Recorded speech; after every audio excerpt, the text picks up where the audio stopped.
बच्चों, आज हम जानेंगे टीचर्स डे यानी कि शिक्षक दिवस क्यों मनाया जाता है। तो बच्चों, टीचर्स डे का संबंध है डॉक्टर सर्वपल्ली राधाकृष्णन से, जिनका जन्म 5 सितंबर 1888 को हुआ था। उनको 20वीं सदी के सबसे बुद्धिमान लोगों में से एक माना जाता है।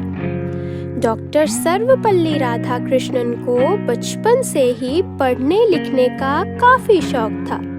वे अपनी कक्षा में हमेशा पहले नंबर पर आते थे। अपनी इसी योग्यता की वजह से उन्होंने आगे चलकर एक अध्यापक बनने का निर्णय लिया और एक बहुत महान शिक्षक बने। उन्होंने एक खूबसूरत भारत का सपना देखा था, जहां लोग एक दूसरे की कद्र करें, जहां इंसान इंसान की इज्जत करे और सबको बराबरी का हक हो। डॉक्टर राधाकृष्णन के चर्चे पूरी दुनिया में होने लगे थे। भारत का सिर गर्व से ऊंचा करने में डॉक्टर राधाकृष्णन का बहुत बड़ा हाथ है। यहाँ तक कि दुनिया की सबसे महान यूनिवर्सिटीज ऑक्सफोर्ड और हार्वर्ड ने डॉक्टर राधाकृष्णन को बुलाकर सम्मानित किया।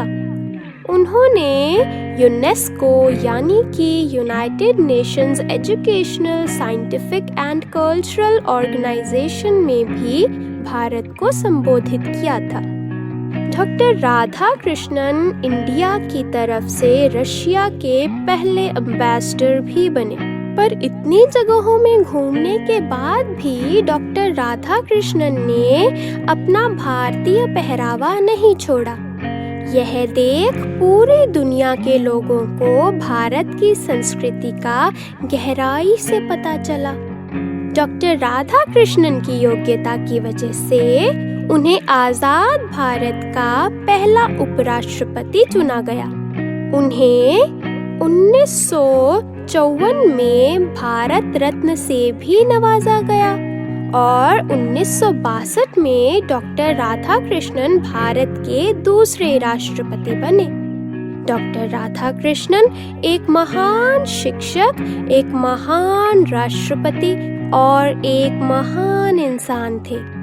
पर आखिरकार साल 1975 में ये महान और बुद्धिमान शख्सियत 86 साल की उम्र में दिल का दौरा पड़ने की वजह से हमें छोड़कर चली गई। परंतु उनकी शिक्षाएं और हमारे देश के लिए किए गए कार्य आज भी अमूल्य हैं।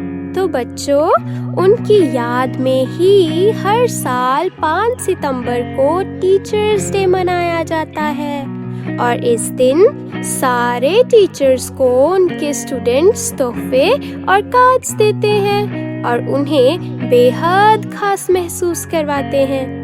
कई स्कूल्स में तो बड़ी क्लास के बच्चे छोटी क्लास के बच्चों को पढ़ाते हैं और अपने सारे अध्यापकों को आराम करने देते हैं। तो बच्चों, हमारे महान अध्यापकों की वजह से ही आज हम इतनी आगे बढ़ पाए हैं। इसीलिए हमें अपने अध्यापकों का आदर करना चाहिए और उनकी दी गई शिक्षाओं से अपना जीवन सफल बनाना चाहिए।